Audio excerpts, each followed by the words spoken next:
Έτος περίπου 1200 π.Χ.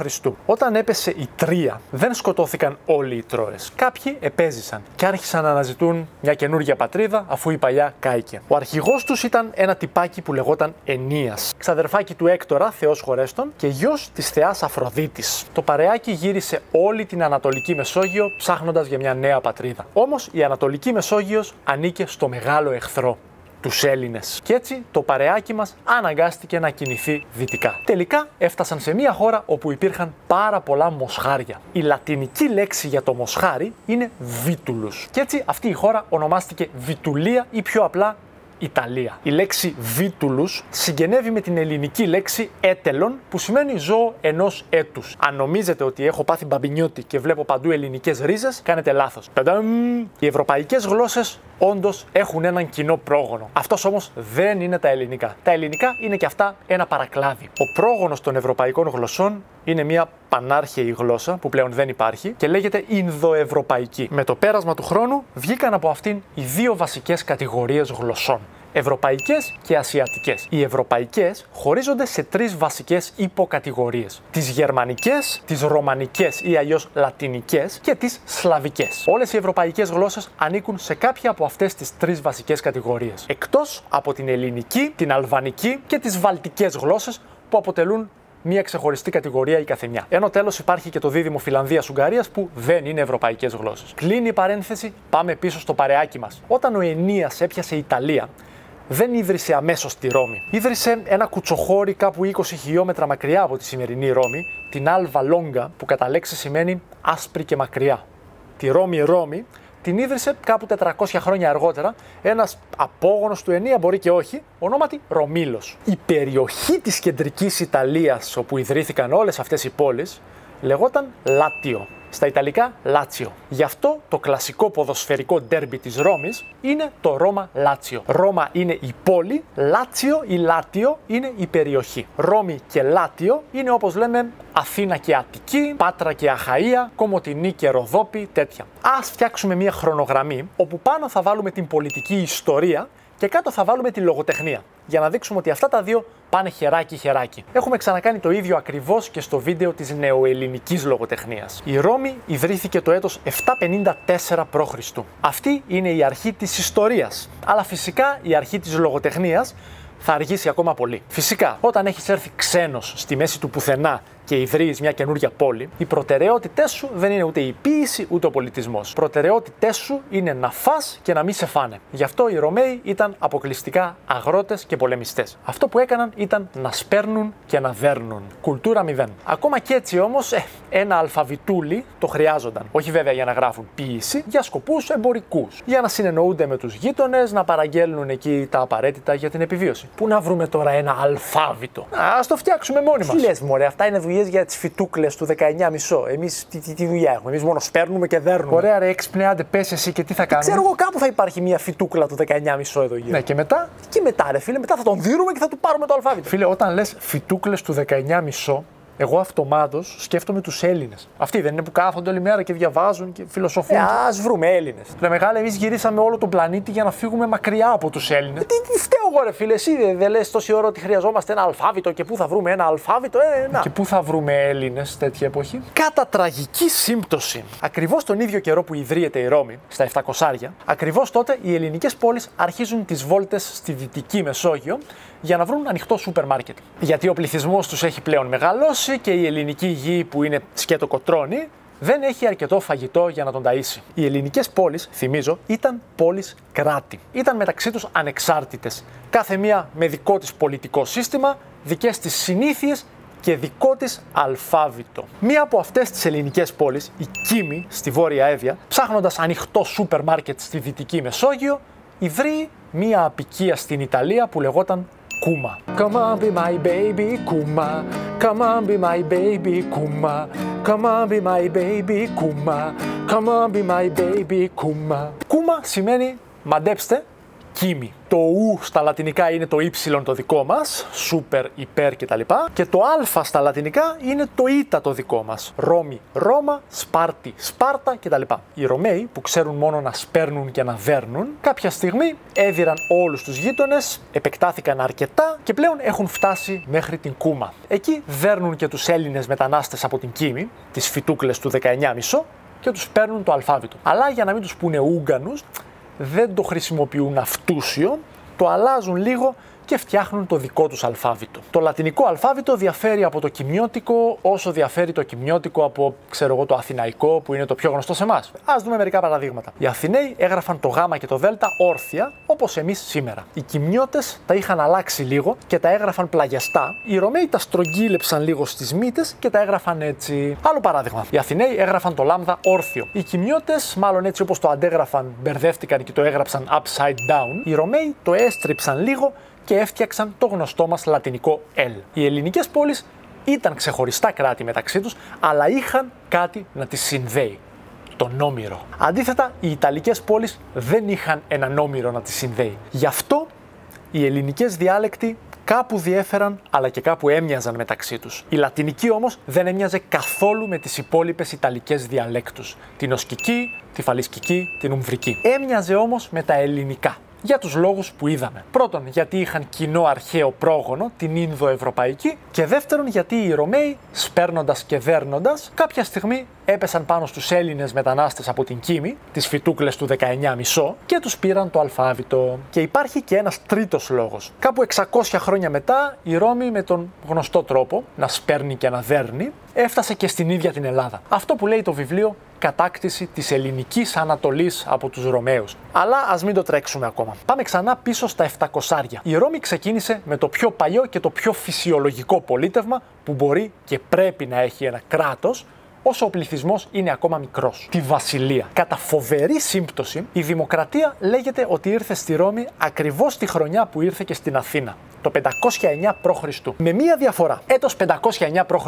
Η δεύτερη χρονιά σταθμός στον άξονα της πολιτικής ιστορίας. Λογοτεχνία ακόμα δεν υπάρχει. Για τους ίδιους λόγους που δεν υπήρχε και πριν. Οι Ρωμαίοι διώχνουν τη βασιλική οικογένεια γιατί η βασιλική οικογένεια το έχει παραχέσει. Σκοτώνει αβέρτα όποιον κουστάρει, τα γνωστά. Και μάλιστα οι Ρωμαίοι έχουν μισήσει τόσο πολύ τη βασιλεία που ακόμα και η λέξη rex, βασιλιάς, φορτίζεται για πάντα με πάρα πολύ αρνητική σημασία. Κάτι σαν τη δικιά μας τύραννος, φασίστας, χούντα. Πλέον χωρίς βασιλική οικογένεια, οι Ρωμαίοι τα βάζουν κάτω και φτιάχνουν ένα νέο πολιτικό σύστημα που λέγεται res publica. Και κατά λέξη σημαίνει δημόσιο πράγμα ή δημόσια υπόθεση. Μεταφράζεται ως δημοκρατία, αλλά δημοκρατία δεν ήταν. Η δημοκρατία που έχουμε στο κεφάλι μας είναι όπως ήταν στην Αθήνα. Στην Αθήνα υπήρχε εμπόριο, άρα υπήρχαν έμποροι, άρα υπήρχαν και τεχνίτες, άρα υπήρχαν και εργάτες. Και φυσικά, όπως σε κάθε άλλη πόλη, υπήρχαν και αγρότες, μισθωτοί, συνταξιούχοι, δεν ξέρω, όλοι εναντίον όλων, ο καθένας να διεκδικεί το συμφέρον του. Αυτό έχουμε στο μυαλό μας όταν μιλάμε για δημοκρατία. Στη Ρώμη δεν υπήρχε τίποτα από όλα αυτά. Υπήρχαν μόνο οι αγρότες πολεμιστές που καλλιεργούσαν τη γη και φυσικά οι ιδιοκτήτες της γης. Οπότε οι αγρότες πολεμιστές τι να διεκδικήσουν αφού δουλεύουν στα χωράφια των αφεντικών τους? Θα πας κόντρα στον άνθρωπο που σε ταΐζει και που βασικά σε πουλάει και σε αγοράζει? Εν τω μεταξύ, αυτό το αγρότης πολεμιστής που λέμε και ξαναλέμε μου θυμίζει πάρα πολύ το αρχιτέκτον Γεωπόνος από τον Κωνσταντίνο Κελένη. Οι αγρότες πολεμιστές δεν έχουν δημόσιο λόγο. Δεν μπορούν να εκλεγούν σε αξιώματα, απλώς μια φορά στις τόσες ψηφίζουν και εκλέγουν τους 300 περίπου βουλευτές τους ανάμεσα στις μερικές εκατοντάδες γεωκτήμονες. Ψηφοφορία επίσης της πλάκας, αφού κανένας δεν ψηφίζει ιδεολογικά, απλά ψηφίζει το αφεντικό του. Bottom line, η res publica που έχει μείνει στην ιστορία ως δημοκρατία, στην πραγματικότητα είναι ότι αντί να κάνει κουμάντο ένας βασιλιάς, κάνουν κουμάντο οι 300 φραγκάτι γεωκτήμονες. Οι λεγόμενοι σύγκλιτος, στα λατινικά senatus. Όλα αυτά από το έτος 509 και μετά. Και θυμίζω, λογοτεχνία ακόμα δεν έχουμε. Συνεχίζουμε. Τα 400, τα 300 και τα 200, η Ρώμη εξακολουθεί να κάνει αυτό που ξέρει καλά. Να σπέρνει και να δέρνει. Και φυσικά έχει μεγαλώσει πολύ. Δεν είναι πια ένα χωριό, έχει γίνει μεγάλη δύναμη. Για να γίνεις όμως μεγάλη δύναμη, χρειάζονται επεκτατικοί πόλεμοι. Και πολύ πέρα δόθε στα σύνορα. Όμως οι 300 φραγκάτι προφανώς και δεν έχουν καμία όρεξη να τρέχουν στα σύνορα. Στη Ρώμη την έχουν καταβρει. Έχουν τα λεφτά, έχουν το ρετυρέ με θέα στάδιο ολύμπικο, δεν είναι μαλάκες να τα αφήσουν όλα αυτά και να τρέχουν στις Άλπεις και στην Αφρική και στην Ασία να δέρνονται με βαρβάρους. Για αυτές τις δουλειές έχουν τους αγρότες πολεμιστές. Όμως τους αγρότες πολεμιστές κάποιος πρέπει να τους κατευθύνει και αυτός ο κάποιος πρέπει να είναι ένας από τους 300. Η πλέμπα πρέπει να δέρνει υπό την εξουσία σου, αλλά η ίδια δεν πρέπει να έχει εξουσία. Αλλιώς ο πρώτος που θα τις φάει θα είσαι εσύ. Οι 300 γεωκτήμονες διαλέγουν τον πιο στρατόγκαδο ή τη μεγαλύτερη ψωνάρα ανάμεσά τους και του λένε: θέλεις να κερδίσεις δόξα και τιμή? Εννοείται. Τέλεια, λοιπόν. Θα πάρεις την πλέμπα και θα πάτε πόλεμο στις Άλπεις. Μα έχει ψοφόκριο. Άρε, είσαι παλικάρι, δεν μασάς από αυτά. Αλλά μόλις αγόρασα διαρκείας για τους αγώνες της Ρώμα. Έλα ρε τώρα, στις Άλπεις θα είσαι. Θα πας στον εκτός έδρας με τη Juventus. Έτσι, οι 300 γεωκτήμονες, δηλαδή οι σύγκλιτος, δίνουν στην ψωνάρα Παύλα Στρατόγκαλο ένα ανώτατο αξίωμα που λέγεται ύπατος, πρωθυπουργός του κόλου. Ο ύπατος παίρνει την πλέμπα και πάνε πόλεμο και ενώ οι υπόλοιποι 299 κάθονται στη Ρώμη και κάνουν ζωάρα, εκείνος τραβιέται σαν μαλάκας στο ψοφόκριο των Άλπαιων και στην κολόζεστη της Αφρικής. Για την πατρίδα, ρε! Το να είσαι ύπατος κουβαλάει βέβαια αρκετή δόξα, αλλά από πραγματική εξουσία λίγα πράγματα. Γιατί αν οι υπόλοιποι 300 δουν ότι δεν πας πολύ με τα νερά τους, διατηρούν το δικαίωμα να σε απαλλάξουν από τα καθήκοντά σου. Επίσης, για να μην ξεφεύγεις πάρα πολύ,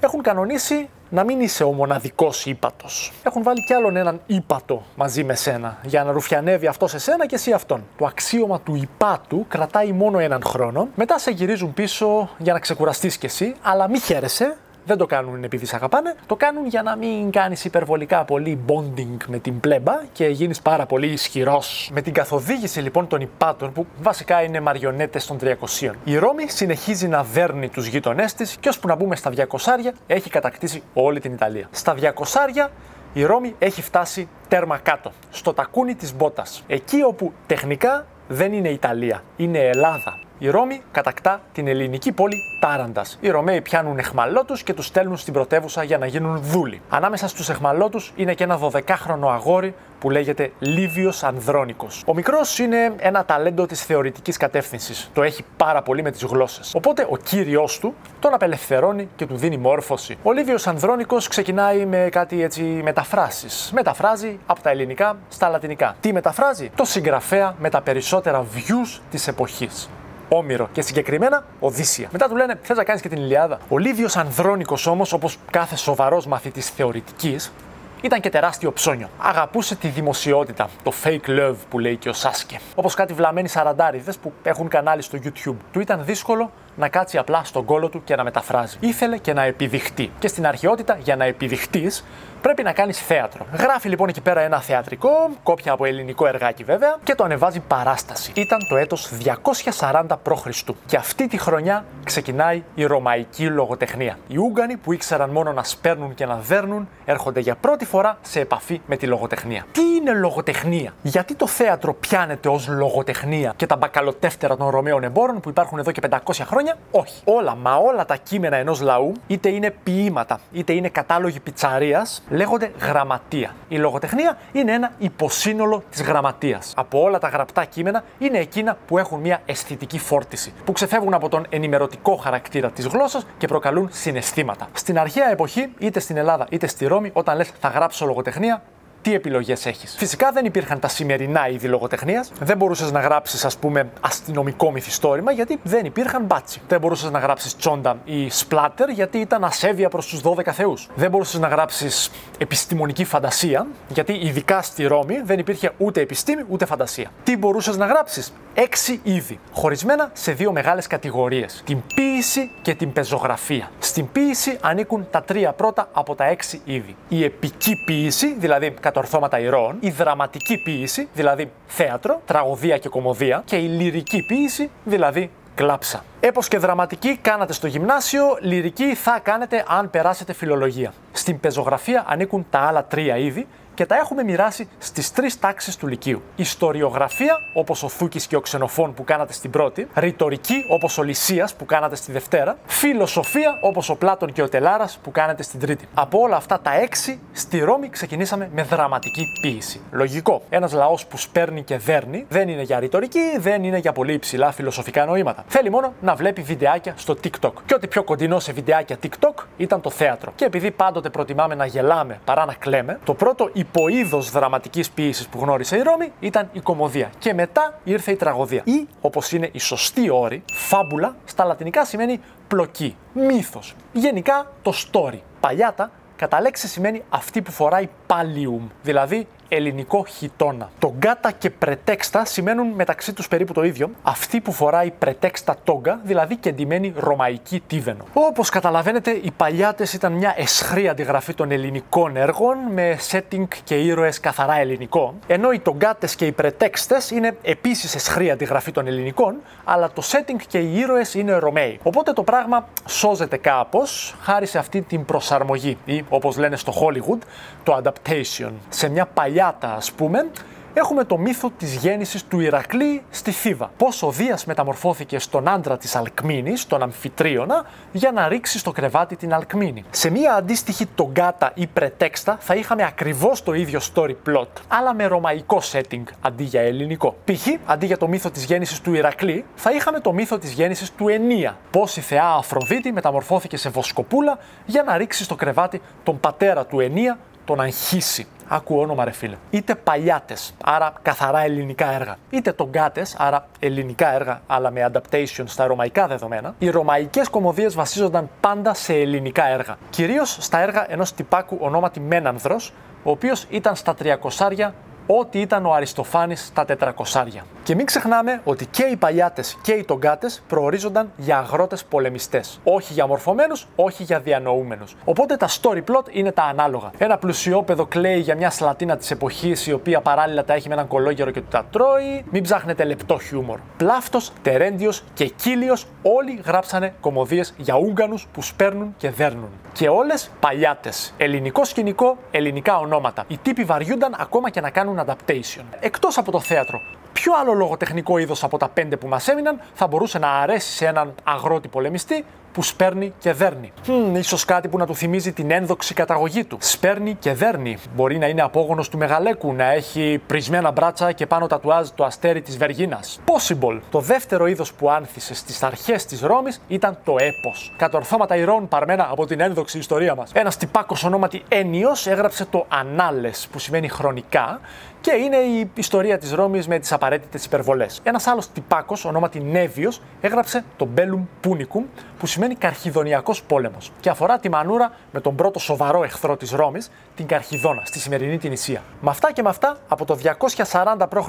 έχουμε φτάσει στο 100 π.Χ., που είναι το επόμενο checkpoint και για την ιστορία και για τη λογοτεχνία. Το 100 π.Χ.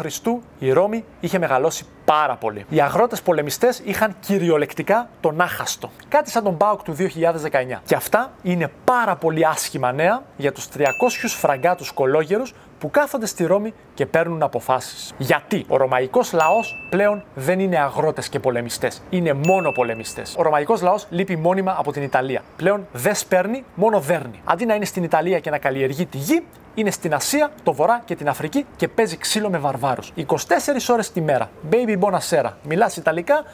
Κολλάει, Τα σπίτια τους και τα χωράφια τους είναι παρατημένα. Τα χωράφια των 300 κολόγερων είναι παρατημένα. Τα χωράφια των 300 πλέον δεν τα προσέχει κανένας. Μόνο κάτι ταλέποροι δούλοι, εχμάλωτοι πολέμου από το Βορρά, την Ασία και την Αφρική. Δεύτερος και πιο σημαντικός λόγος που η εξάπλωση της Ρώμης είναι κακά μαντάτα για τους 300. Οι δύο ύπατοι, οι δύο ψωνάρες που ανέλαβαν πρωθυπουργοί του κόλου, εδώ και 400 χρόνια ήταν απλώς οι ταλέποροι που τραβολογιούνταν εδώ και εκεί με την πλέμπα. Αλλά με όλες αυτές τις στρατιωτικές νίκες έχουν πάρει μεγάλη φήμη και μεγάλη δύναμη. Επιπλέον, ο ρωμαϊκός λαός που τόσα χρόνια τραβολογιέται στα σύνορα μαζί με τους δύο υπάτους, ζει καθημερινά μόνο αυτούς τους δύο και έχει ξεχάσει τη φάτσα των υπολείπων 298 που εξάλλου βρίσκονται πάρα πολύ μακριά. Όταν ο λαός μαθαίνει να αγαπάει τον στρατό γκάλο και ξεχνάει τη φάτσα της Βουλής, η όλη φάση πάει προς δικτατορία. Τα πράγματα είναι ακόμα χειρότερα Αν θυμηθούμε ότι οι στρατόγκαβοι δεν είναι ένας, αλλά δύο. Συνήθως ο ένας τραβολογέται με το μισό στρατό στη Δύση και ο άλλος με τον άλλο μισό στην Ανατολή. Η όλη φάση μυρίζει όχι απλώς δικτατορία, αλλά εμφύλιο. Με έπαθλο τη δικτατορία. Το 100 π.Χ. ξεκινάει μία σειρά από εμφυλίους που κρατάει πάρα πολλές δεκαετίες. Όσο οι Ρωμαίοι δέρνονταν μεταξύ τους, υπήρχε ένας τυπάκος που προσπαθούσε να ηρεμήσει λίγο τα πνεύματα, ένας μεγαλοδικηγόρος, έτσι πολύ ηφικός και οραματιστής, που λεγόταν Κικέρον, και όλη αυτή η περίοδος των εμφυλίων έχει το όνομά του. Οι εμφύλιοι θα κρατήσουν μέχρι το έτος 31 π.Χ., που είναι το πιο σημαντικό έτος της ρωμαϊκής ιστορίας. Ο τελευταίος εμφύλιος είχε αντιπάλους από τη μία τον Οκταβιανό και από την άλλη τον Αντώνιο, που βασικά ήταν το γκομενάκι της Κλεοπάτρας, βασίλισσας της Αιγύπτου. Νικητής ήταν ο Οκταβιανός και αφού νίκησε, πήγε πίσω στη Ρώμη στους 300 κολόγερους και είπε: Λοιπόν, μάγκες, τέλος λίγο, έλα, αρκετά παίξαμε. Πάνε 70 χρόνια τώρα που δεν κάνουμε άλλη δουλειά, μόνο δερνόμαστε μεταξύ μας. Λοιπόν, εγώ λέω να τα ξεχάσουμε όλα αυτά, leave the past behind και να ξαναγυρίσουμε στα σύνορα, να παίξουμε ξύλο με τους βαρβάρους που σκάνε το στήθος έξω σαν το Σούπερμαν. Και για να το πετύχουμε αυτό, στο 6 θα κάνω κουμάντο μόνος μου, γιατί δεν βλέπεις ότι δεν γίνεται. Η Ρώμη δεν έχει χώρο για πάνω από έναν ισχυρό άντρα. Από 2 και πάνω βλέπεις τι γίνεται. Άμα σας δώσει εξουσίες και τα λοιπά, παίρνει η πορδί σας αέρα, θέλετε να γίνετε όλοι σας ανώτατοι άρχοντες και τελικά καταλήγουμε να έχουμε εμφύλιο, σφαγές μεταξύ μας και τέτοια. Γι' αυτό στο εξής τέρμα με αυτή τη ρεσπούμπλικα της κατά δημοκρατία του κόλλου είναι. Στο 6 θα κάνω κουμάντο μόνος μου. Θέλετε να γίνετε βασιλιάς. Ο λαός μισεί και τη λέξη ακόμα βασιλιάς. Είναι σαν να λες τύρανος, φασίστας, χούντα, τέτοια πράγματα. Και τώρα βασιλιάς, όχι βασιλιάς. Πρίγκεψ. Πρώτος πολίτης. Ένας απλός πολίτης όπως όλοι οι υπόλοιποι. Απλώς με απεριόριστες εξουσίες. Άρα βασιλιάς. Λες αυτό το λέξη, Νίνο θέλει κλαίει. Τώρα με τις λέξεις θα παίζουμε, αφού βασιλιάς θέλετε. Ρε παιδί μου, φαγώθηκες. Είπαμε όχι βασιλιάς. Είναι σαν να λες τύρανος, φασίστας, χούντα, τέτοια πράγματα. Κακιά λέξη. Θα πρίγκεψ. Πρώτος πολίτης. Αυτό. Μια χαρά είναι. Όντως ο Οκταβιανός έγινε κάτι σαν βασιλιάς. Μόνο που βασιλιάς είναι αυτός που κάνει κουμάντο σε ένα έθνος. Όταν κάνεις κουμάντο σε πολλά έθνη, όπως η Ρώμη στα χρόνια του Χριστού, πλέον ο βασιλιάς λέγεται αυτοκράτορας. Ο Οκταβιανός λοιπόν είναι ο πρώτος αυτοκράτορας της Ρώμης και θα πάρει το επίθετο Αύγουστος, που σημαίνει σεβαστός, και είναι από την ίδια ρίζα με το ελληνικό Αυξάνο και το αγγλικό Augment, που σημαίνει επίσης αυξάνω. Θα κυβερνήσει ως το 14 μετά Χριστόν και η εποχή του είναι το πικ της Ρώμης και στην πολιτική ιστορία αλλά και στη λογοτεχνία. Ο Οκταβιανός δεν ήταν μαλάκας. Το γεγονός ότι ο αντίπαλός του ήταν το γκομενάκι της Κλεοπάτρας έδωσε στον Οκταβιανό μια γαμάτη αφορμή για να καταλάβει την Αίγυπτο, η οποία Αίγυπτος, λόγω του Νείλου, είχε πάρα πολύ φαΐ. Κι έτσι, στα χρόνια του Οκταβιανού, η Ρώμη έπιασε πάρα πολλά λεφτά. Και όπου υπάρχουν πάρα πολλά λεφτά, υπάρχει τέχνη και λογοτεχνία. Είδαμε ότι η περίοδος από το 100 ως το 31 π.Χ. πήρε το όνομά της από τον Κικέρονα. Η περίοδος από το 31 π.Χ. έως το 14 μετά Χριστόν πήρε το όνομά της από ποιον άλλον? Από τον Οκταβιανό Αύγουστο. Και όλα μαζί αυτά τα 114 χρόνια, επειδή μέσα σε αυτά έγιναν όλα τα σπουδαία, λέγονται κλασική περίοδος. Και σε σχέση με αυτήν πήραν το όνομά τους και οι υπόλοιπες περίοδοι. Δηλαδή, η προηγούμενη από το 240 π.Χ. μέχρι το 100 π.Χ.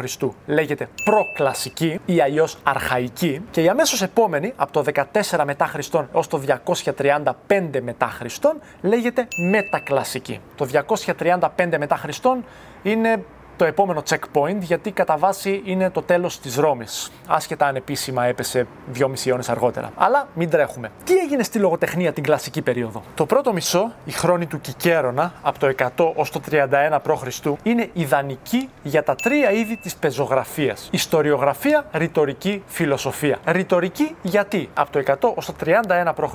έπεφτε ξύλο. Αλλά τυπικά έχουμε ακόμα res publica. Αυτή τη μυστήρια κάτι σαν δημοκρατία. Οπότε υπάρχει ελευθερία λόγου. Ελευθερία λόγου συν εντάσεις και συγκρούσεις ίσον δικηγορία, δικανικοί λόγοι, ρητορική. Το σπορ του Κικέρονα. Φιλοσοφία γιατί είναι το αντίβαρο στη ρητορική. Σε περιόδους έντονης πολιτικής ζωής έχεις δύο επιλογές. Ή να μπεις μέσα στη μάχη της πολιτικής και να γίνεις ρήτορας, ή να μείνεις έξω από τη μάχη της πολιτικής και να γίνεις φιλόσοφος. Αν δεν είσαι το ένα, είσαι σχεδόν πάντα το άλλο. Γενικά, από τον καιρό του Πλάτωνα ακόμα, αυτά τα δύο επαγγέλματα δεν χωνεύονταν καθόλου. Βασικά, σφάζονταν μεταξύ τους. Περίπου όπως οι ηχολήπτες με τους μουσικούς. Οι φιλόσοφοι αναζητούν την αλήθεια χωρίς να τους απασχολεί ποιος έχει δίκιο. Οι ρήτορες θέλουν να έχουν δίκιο, χωρίς να τους απασχολεί ποιος λέει την αλήθεια. Δεν θα πούμε περισσότερα για αυτό το beef, είναι θέμα αρχαίων κατεύθυνσης Β' Λυκείου, οπότε θα περιμένουμε λίγο καιρό ακόμα. Ιστοριογραφία τέλος, γιατί. Παλιά οι Ρωμαίοι ήταν όλη την ώρα μέσα στην Ιταλία και μάλωναν με τους γείτονες. Η φάση ήταν εμείς και εμείς. Στα 200 και τα 100 όμως, οι Ρωμαίοι έχουν βγει έξω από την Ιταλία. Έχουν πολεμήσει σε όλο τον κόσμο. Έχουν γνωρίσει άλλους λαούς. Βαρβάρους από το βορρά, την Ασία, την Αφρική. Πλέον η φάση δεν είναι εμείς και εμείς. Πλέον η φάση είναι εμείς και οι άλλοι. Και αυτό σημαίνει εθνική συνείδηση. Ιούλιος Καίσαρας, Κορνήλιος Νέποτας, Σαλούστιος Κρίσπος, όλοι αυτοί γράφουν ιστορία. Η ιστορία είναι στα πάνω της. Και τα τρία πεζογραφικά είδη είναι στα πάνω τους. Μέσα σε όλον αυτόν τον οργασμό πεζογραφίας, έχουμε και λίγη ποίηση. Δεν αντέχουν όλοι αυτό το μπάχαλο της εποχής και κλείνονται στις εσωτερικές τους αναζητήσεις. Άλλοι το ρίχνουν στον έρωτα, όπως ο Κάτουλος, άλλοι το ρίχνουν στο θάνατο για τη φιλοσοφία, όπως ο Λουκρίτιος κτλ. Πάμε στο δεύτερο μισό των κλασικών χρόνων, στα χρυσά χρόνια της Ρώμης. Αυγούστιοι χρόνοι, 31 π.Χ. με 14 μετά Χριστόν. Η δημοκρατία έχει πάρει τον μπούλο και έχει μείνει το κουμάντο του ενός. Ο Οκταβιανός Αύγουστος, που μετά την κατάκτηση της Αιγύπτου έχει πολύ money, βγαίνει και λέει: «Μάγκες, καλημέρα. Αυτό τον καιρό γίνεται ένα μικρό talent show στο παλάτι. Όποιος από εσάς θέλει και μπορεί να γράψει ποίηση, στίχους, ραπ, τραπ, μαντινάδες, χέστικα, μπορεί να περάσει από το παλάτι να συμμετάσχει. Όλα πληρωμένα από μένα. Φαγητό, διαμονή, όλα κομπλέ». Με τι θέμα? Το θέμα είναι το μεγαλείο της Ρώμης και φυσικά και το δικό μου. Και το δικό σας? Ναι, ρε φίλε, εντάξει, κοντζάμ χορηγός σήμερα. Μην γράψουμε δύο καλά λόγια και για τον πρίγκεψ. Εσύ είσαι το πρίγκεψ? Εγώ είμαι ο πρίγκεψ. Όταν λέμε πρίγκεψ δηλαδή? Πρίγκεψ σημαίνει πρώτος πολίτης. Ένας απλός πολίτης όπως όλοι οι άλλοι δηλαδή, απλώς με απεριόριστη εξουσία. Δηλαδή βασιλιάς? Παιδί μου, και εσύ τώρα μη λες αυτή τη λέξη. Πρίγκεψ, πρώτος πολίτης. Καλά είναι. Οπότε στην Αυγούστια περίοδο έχουμε κυρίως ποίηση, όχι πλέον πεζογραφία. Βυργίλιος, Οράτιος, Τίβουλος, Προπέρτιος, Οβίδιος. Ο Βυργίλιος είναι ο Λατίνος Όμηρος. Αν πρέπει να θυμάστε έναν Ρωμαίο συγγραφέα, να θυμάστε το Βυργίλιο. Γράφει το πιο σημαντικό λατινικό έργο ever. Την Ενιάδα. Κάτι σαν την Ηλιάδα, μόνο που το story plot είναι βασικά αυτό που λέγαμε στην αρχή του βίντεο. Πώς ο Ενίας μαζί με τους επιζήσαντες Τρώες ίδρυσαν τη Ρώμη και μετά κατέκτησαν το σύμπαν. Εθνικό έπος. Μπράβο μας, είμαστε γαμάτοι. Ο Οράτιος είναι ο Ρωμαίος Καβάφης. Αγαπάει πολύ το αρχαιοελληνικό παρελθόν και είναι και πολύ φιλοσοφημένη ψυχή. Κοντός, φαλακρός και ασχημάντρας. Εμείς γενικά τον αγαπάμε γιατί είναι αυτός που είπε εκείνο το φοβερό: «Η Ελλάδα, ενώ κατακτήθηκε από εμάς, κατέκτησε τον άγριο νικητή και έφερε τον πολιτισμό σε εμάς τους Ούγγανους». Εντάξει, δεν το είπε έτσι ακριβώς, anyway. Οι άλλοι τρεις, Τίβουλος, Προπέρτιος, Οβίδιος, είναι οι Ρωμαίοι κλάψες. Ασχολούνται με μια υποκατηγορία της λυρικής ποίησης που λέγεται ελεγεία. Το όνομα ελεγεία βγαίνει από τις λέξεις λέγω, που σημαίνει βασικά αυτό ακριβώς, κλάψα. Το είδος υπήρχε και στην Ελλάδα, αλλά η ελληνική ελεγεία είναι κλάψα για νεκρούς. Οι Ρωμαίοι δεν έχουν καθόλου στον κώδικα αξιών τους το να κλαίνε για νεκρούς. Το θάνατο το θεωρούν φυσιολογικό, μέρος του κύκλου της ζωής. Αυτά τα αρχίδια που έλεγε ο Μουφάσα στο Σύμπα, στο Lion King το πρώτο. Οπότε οι Ρωμαίοι για να κάνουν ελεγεία πρέπει να κλάψουν για κάτι άλλο. Και σαν Ούγγανοι που είναι, αποφασίζουν να κλάψουν για γυναίκες. Και από την θρηνητική ελεγεία που είχαν οι Έλληνες, οι τρεις μεγάλοι αυτοί οι Ρωμαίοι ποιητές βγάζουν την ερωτική ελεγεία. Και έτσι οι Ρωμαίοι καμαρώνουν ότι έφτιαξαν ένα νέο είδος ελεγείας. Πρωτότυπο που δεν υπήρχε στην Ελλάδα. Επομένως, Αυγούστια εποχή ίσον κυρίως ποίηση. Αν μπορούμε να αναφέρουμε ένα πεζογραφικό είδος που κάπως πήρε τα πάνω του, αυτό είναι η ιστοριογραφία. Ναι, μην ξεχνάμε, είναι η εποχή που πενεύουμε το σπίτι μας. Το story του πώς εμείς οι γαμάτοι Ρωμαίοι φτάσαμε στην κατάκτηση του σύμπαντος πουλάει πολύ. Το μεγάλο όνομα της εποχής είναι ένας ιστορικός ονόματι Τίτος Λίβιος, που γράφει ιστορία της Ρώμης από το 754 μέχρι σήμερα.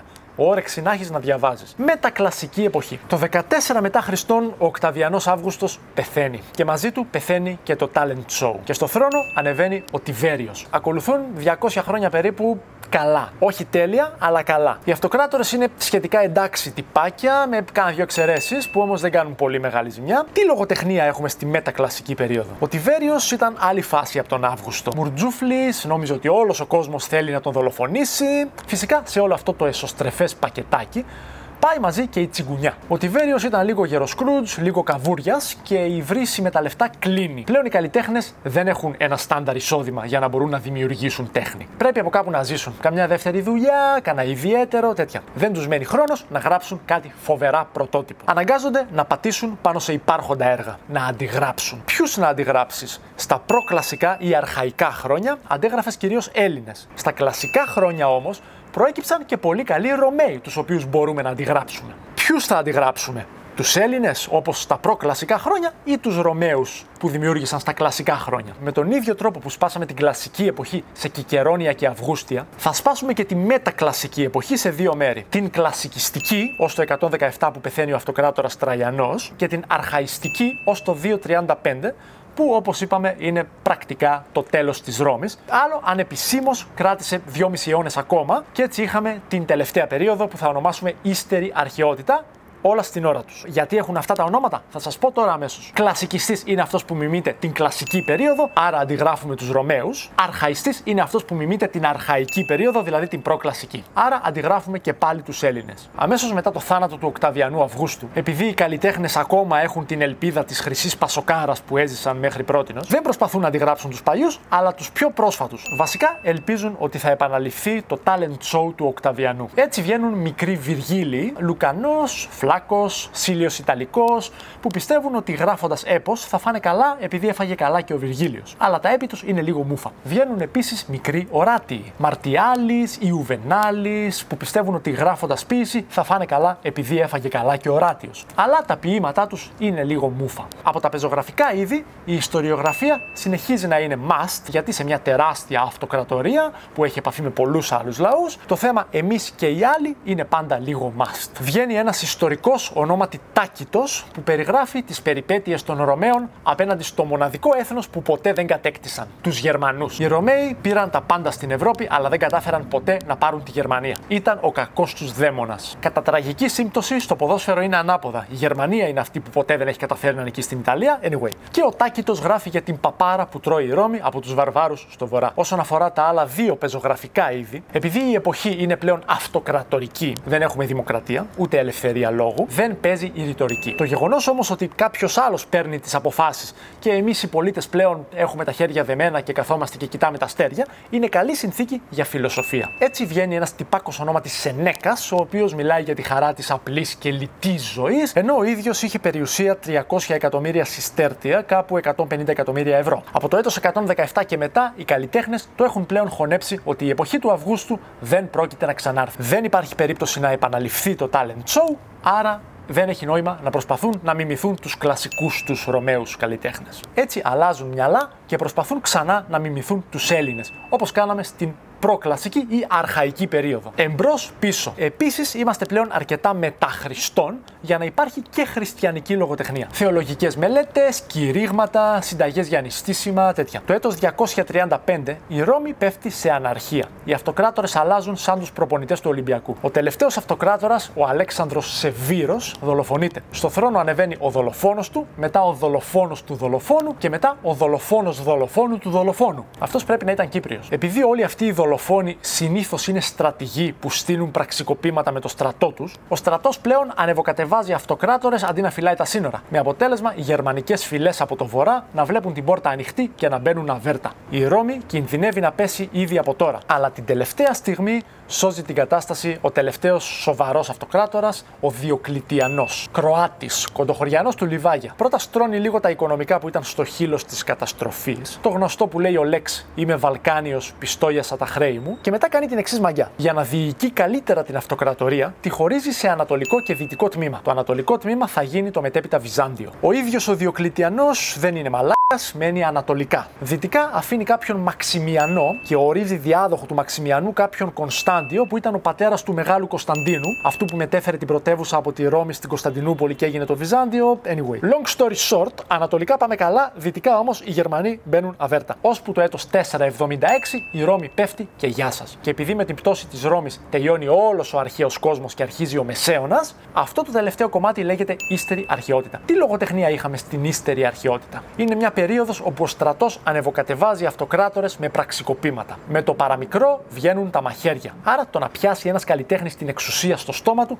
είναι επικίνδυνο. Η τέχνη φεύγει τελείως από την πολιτική. Τα μόνα είδη λογοτεχνίας που κρατάνε ακόμα είναι κάτι αθώα, ακίνδυνα ποιηματάκια του κόλου για σχολικές εφημερίδες δημοτικού σχολείου. Ακροστιχίδες, ενίγματα, τέτοια. Και από πεζογραφία επιβιώνουν κάποια είδη επίσης ακίνδυνα, όπως χριστιανική φιλοσοφία ή αρχαία ελληνική φιλοσοφία. Εδώ αξίζει να θυμάστε έναν τύπο ονόματι Βοήθιος, που μετέφρασε τον Αριστοτέλη στα λατινικά. Και βασικά ο Βοήθιος είναι η αιτία που κάποτε η Ευρώπη θα ξυπνήσει από το Μεσαίωνα και θα έχουμε την αναγέννηση. Χωρίς τον Βοήθιο, ακόμα θα θεραπεύαμε τον πονοκέφαλο ανοίγοντας τρύπες στο κρανίο με Black & Decker, όπως έκαναν στο Μεσαίωνα. Αυτή η διαίρεση της λογοτεχνίας που κάνουμε τόση ώρα με κλασικά και προκλασικά και μετακλασικά και ύστερες αρχαιότητες λέγεται περιγραφική διαίρεση. Υπάρχει και μία άλλη διαίρεση, η ιστορική, που δεν πάει σύμφωνα με την κάτω, αλλά με την πάνω σειρά της χρονογραμμής, δηλαδή όχι με τα λογοτεχνικά είδη, αλλά με τα πολιτεύματα. Σημείο αναφοράς φυσικά το έτος 31 π.Χ. που άλλαξε το πολίτευμα. Πριν από αυτό το έτος έχουμε την δημοκρατική περίοδο, Ρεσπούμπλικα. Μετά από αυτό το έτος έχουμε την αυτοκρατορική περίοδο. Και επειδή την μεγάλη αλλαγή την έκανε ο Οκταβιανός Αύγουστος, του χαρίσαμε εκεί την περίοδο 31 π.Χ. μέχρι 14 μετά Χριστόν και την ονομάσαμε Αυγούστια. Υπάρχει και μια τρίτη διαίρεση που δεν έχει καμία σχέση με το πολίτευμα. Αυτή μιλούσε για έναν χρυσό αιώνα και έναν αργυρό αιώνα και έναν σκατένιο αιώνα. Τέλος πάντων, είχε κατατάξει τις περιόδους σε καλές, λιγότερο καλές, χάλια κτλ. Αλλά ρε φίλε, τι θα πει χρυσός αιώνας και αργυρός και σκατένιος? Δηλαδή, αν έτυχε να γεννηθώ στα χρόνια του Αυγούστου, αυτό με κάνει αυτομάτως καλό ποιητή? Άφησα για το τέλος το πιο βαρετό κομμάτι της εισαγωγής, αλλά δυστυχώς και το πιο σως. Τα χαρακτηριστικά της ρωμαϊκής λογοτεχνίας. Αυτά είναι 9. Πρώτον, έχει τεράστιες επιρροές από την ελληνική. Σχεδόν όλοι οι Ρωμαίοι συγγραφείς πάτησαν πάνω σε ελληνικά έργα και σχεδόν όλοι οι Ρωμαίοι θεωρούσαν πολύ μεγάλη μαγιά να ξέρεις να μιλάς ελληνικά. Για να γράψουν τα έργα τους, εισήγαγαν από την ελληνική λέξεις και σημασίες που δεν υπήρχαν στα λατινικά. Παράδειγμα, σκέψου ότι γράφεις ένα βιβλίο για το ίντερνετ. Οπότε εισάγεις στα ελληνικά τη λέξη διαδίκτυο και όλη την έννοια που αυτό κουβαλάει μαζί του από τα αγγλικά. Έτσι και όταν γράφεις ένα λατινικό ποίημα για τη φιλοσοφία, ας πούμε, εισάγεις και τη λέξη φιλοσοφία από τα ελληνικά, αλλά και όλη την έννοια που αυτή κουβαλάει από πίσω. Δεύτερον, οι επιρροές αυτές από τα ελληνικά δεν είναι μια απλή αντιγραφή, αλλά υπάρχει ανταγωνισμός για το ποιος θα αντιγράψει καλύτερα. Το δίπολο imitatio emulatio, που σημαίνει μίμηση ανταγωνισμός. Δες τι έγραφε ο Ένιος: κανένας δεν πέτυχε να μπει στο πνεύμα των μουσών πριν από μένα. Άρα κανένας δεν κατάφερε να αντιγράψει τους Έλληνες τόσο καλά όσο εγώ. Δες τι έγραφε ο Τερέντιος. Κάποιοι με κατηγορούν κακοπροαίρετα ότι έχω αντιγράψει ελληνικές κωμωδίες. Και δεν το αρνούμε, αφού είχα τόσο καλά πρότυπα. Θεωρούταν καλό για έναν Ρωμαίο να αντιγράφει Έλληνες. Το πρόβλημα ήταν όταν αντέγραφε άλλους Ρωμαίους. Θεωρείται καλό να αντιγράφεις τη χώρα προέλευσης, αλλά όχι να αντιγράφεις άλλους που αντέγραψαν τη χώρα προέλευσης. Φαντάσου για παράδειγμα ότι είσαι ράπερ ή τράπερ. Το να σου πούν ότι είσαι ο Έλληνας Eminem είναι κομπλιμέντο. Το να σου πούν όμως ότι είσαι ο δεύτερος Sneak ακούγεται λίγο περίεργα. Το ίδιο κι αν είσαι ποδοσφαιριστής. Άλλο να λένε για σένα ο Έλληνας Μέση και άλλο να λένε για σένα ο Φορτούνης των φτωχών. Το τρίτον, το τέταρτον και το πέμπτον βασικά είναι το ίδιο πράγμα. Η ιδιόρυθμη εξέλιξη των ειδών, η ανάμειξη διαφορετικών προτύπων και η παραγωγή νέων ειδών. Βασικά είναι το ίδιο πράγμα. Γιατί οι Έλληνες επινόησαν όλα τα λογοτεχνικά είδη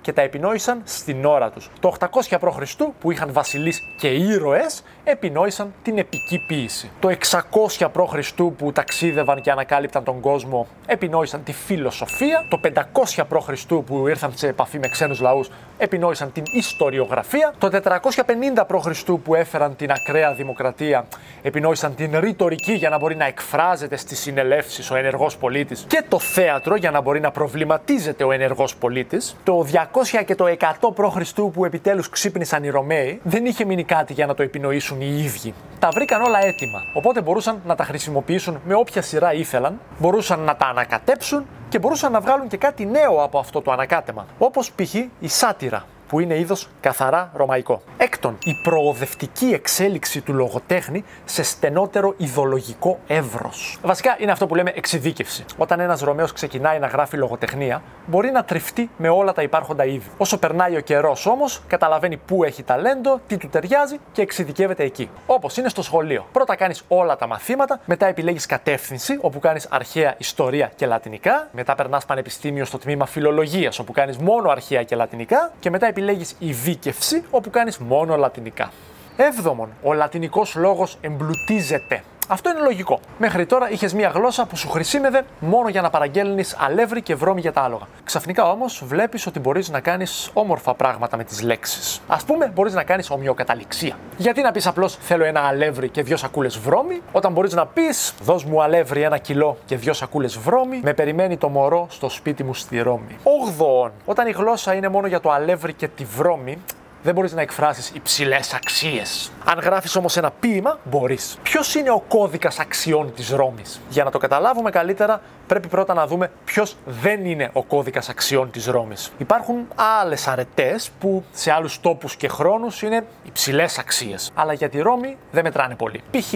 ο σωστός ο Ρωμαίος πρέπει να είναι μορφωμένος, όπως έλεγε ο Πλάτωνας ότι πρέπει να είναι ο ιδανικός βασιλιάς. Όχι, γιατί οι Ρωμαίοι δεν βασίζονταν στη μόρφωση, ήταν αγρότες και πολεμιστές. Ο σωστός ο Ρωμαίος πρέπει να έχει ωραίο μπλα μπλα, όπως έλεγε ο Θουκυδίδης για τον Περικλή. Όχι, γιατί οι Ρωμαίοι δεν βασίζονταν στο μπλα μπλα τους. Ήταν αγρότες πολεμιστές που υπάκουγαν πιστά τους 2 υπάτους και τους 300 κολόγερους. Ο σωστός ο Ρωμαίος πρέπει να είναι πλούσιος. Όχι, μην είσαι μαλάκας. Αν οι Ρωμαίοι αρχίζουν και κυνηγούν τα λεφτά, οι 300 θα αποκτήσουν ανταγωνιστές. Ας τους εκεί με το βασικό μισθό. Δώσ' τους και παραδείγματα ηρώων που αρνήθηκαν να γίνουν πλούσιοι, αν και τους δόθηκε η ευκαιρία. Ο σωστός ο Ρωμαίος πρέπει να δείχνει σεβασμό στη διαφορετικότητα και τα ανθρώπινα δικαιώματα. Όχι, γιατί η ρωμαϊκή κοινωνία ήταν αγροτική και πολεμική. Δεν είχαν θέση, δεν είχαν ρόλο για το διαφορετικό. Και τελικά, πώς πρέπει να είναι ο σωστός ο Ρωμαίος? Ποιες είναι οι αξίες ζωής του? Η πρώτη απ' όλες, mos maiorum, το ήθος των πατέρων μας. Υπάρχει ένας κανόνας που λέει ότι η ομάδα που κερδίζει δεν αλλάζει, ή όπως το λένε πιο απλά οι Αμερικανοί, if it works, don't touch it. Το γεγονός ότι οι Ρωμαίοι πάντοτε κέρδιζαν τους πολέμους τους έκανε να πιστέψουν ότι δεν πρέπει να πειράξουν τίποτα στον τρόπο λειτουργίας τους. Ότι οι πρόγονοί τους τα έκαναν όλα τέλεια και επομένως και οι ίδιοι πρέπει να βαδίζουν ακριβώς στον ίδιο δρόμο. Οι Ρωμαίοι είναι σούπερ συντηρητικοί και μισούν οτιδήποτε το καινούριο. Ανδρεία. Virtus. Προφανώς, αφού σπέρνουμε και δέρνουμε, η οικογένεια, φαμίλια. Ο σωστός ο Ρωμαίος πρέπει να είναι παντρεμένος για να μπορεί να παράγει νέους αγρότες πολεμιστές. Μπορείς να τσιλιμπουρδίζεις με όποια σλατίνα γουστάρεις, κανένας δεν θα σου πει τίποτα, αλλά μη χωρίσεις ποτέ τη γυναίκα σου. Ο μπάκουρος είναι κατακάθι της κοινωνίας. Τη γυναίκα σου και τα μάτια σου για να μην ξεμείνουμε από χέρια που θα κρατάνε την τσάπα και το σπαθί. Η θρησκεία, religio. Ο σωστός ο Ρωμαίος είναι θρήσκος. Γιατί όπως όλοι οι θεοί το βουλώνουν και ακούνε τον Δία, έτσι και η πλέμπα πρέπει να το βουλώνει και να ακούει τους 300. Θυμίζω, τις ρωμαϊκές αξίες τις προβάλλει η λογοτεχνία. Και η λογοτεχνία τρώει ψωμί από τους 300. Η πίστη, φίντες, να κρατάς τον λόγο σου, να είσαι ντόμπρος. Γιατί στις ρωμαϊκές αξίες βρίσκεται τόσο ψηλά η πίστη και η ειλικρίνεια και η ντομπροσύνη? Είναι πολεμιστές. Θα περίμενε κανένας ότι αγαπούν τα ψεματάκια, τα κολπάκια, τα τρίξ, έτσι, για να κερδίσουν τον πόλεμο βέβαια, όχι για κανέναν άλλο λόγο. Ναι, αλλά τη ρωμαϊκή κοινωνία την κατευθύνουν 300 φραγκάτοι κολόγεροι, ιδιοκτήτες γης. Το πιο σημαντικό ήταν να σιγουρευτούν ότι η πλέμπα θα πληρώνει τα χρέη της και δεν θα κάνει το έγκλημα να κρύψει κανένα σακί με αλεύρι. Σοβαρότητα, γκραβιτάς. Οι Ρωμαίοι δεν έδειχναν ποτέ μα ποτέ συναίσθημα. Γι' αυτό άλλωστε και η τραγωδία στη Ρώμη πέρασε και δεν ακούμπησε. Το να δείχνεις μία Ηλέκτρα ή μία Αντιγόνη να κλαίει και να χτυπιέται ήταν σαν να δείχνεις σήμερα έναν τύπο να τρώει σκατά σε ζωντανή τηλεοπτική μετάδοση. Οι Ρωμαίοι ήταν πάντα συγκρατημένοι. Ίσως για να μην δείχνουν αδυναμία. Η επίοικια, κλεμέντια. Ο σωστός ο Ρωμαίος ξέρει να συγχωρεί. Μπορεί να σπέρνουμε και να δέρνουμε, αλλά μόλις κατακτήσουμε, δεν χρειάζεται να είμαστε πολύ σκληροί με τους ηττημένους. Κυρίως για να μην τους πεισμώσουμε και επαναστατήσουν. Anyway, ένατον και τελευταίο στοιχείο, η λογοτεχνία προβάλλει τα φυσικά χαρακτηριστικά της λατινικής γλώσσας. Λογική οργάνωση, λιτός και κατανοητός λόγος. Θυμηθείτε λίγο το Θουκυδίδη. Έγραφε κάτι κείμενα ντούκια που δεν έβαζε τελεία ποτέ, άλλαζε τη σειρά των λέξεων, τέτοια. Οι Ρωμαίοι, καμία σχέση. Δείτε πώς έγραφε ο Ιούλιος Καίσαρας. Πίσω τους διακρίνεται το ιππικό. Οι κοόρτες πλησιάζουν, ο εχθρός γυρνάει πλάτη και φεύγει. Γίνεται μεγάλη σφαγή, ο Σεντούλιος σκοτώνεται. Ούτε επίθετα, ούτε επιρρήματα, ούτε μεγάλες περιγραφές, ούτε διαδοχική υπόταξη με δευτερεύουσες προτάσεις, τίποτα. Υποκείμενο, ρήμα, αντικείμενο, τελεία. Ακόμα και στην ποίηση, που θεωρητικά είναι λίγο πιο παιχνιδιάρικο είδος, και εκεί τα ίδια. Δες τι έγραφε ο Οράτιος, πόσο καλύτερα είναι να υπομένεις αυτά που θα γίνουν. Να είσαι σοφή, να νερώνεις το κρασί και να περιορίζεις την ελπίδα σου σε μικρό χρόνο. Γιατί όσο εμείς μιλάμε, ο χρόνος φεύγει. 3 προτάσεις, 5 με 10 λέξεις η καθεμιά. Μικρές, συμμαζεμένες, όμορφες. Παρόλο που είναι ποίηση. Χαιρέτα μου τον Πλάτωνα.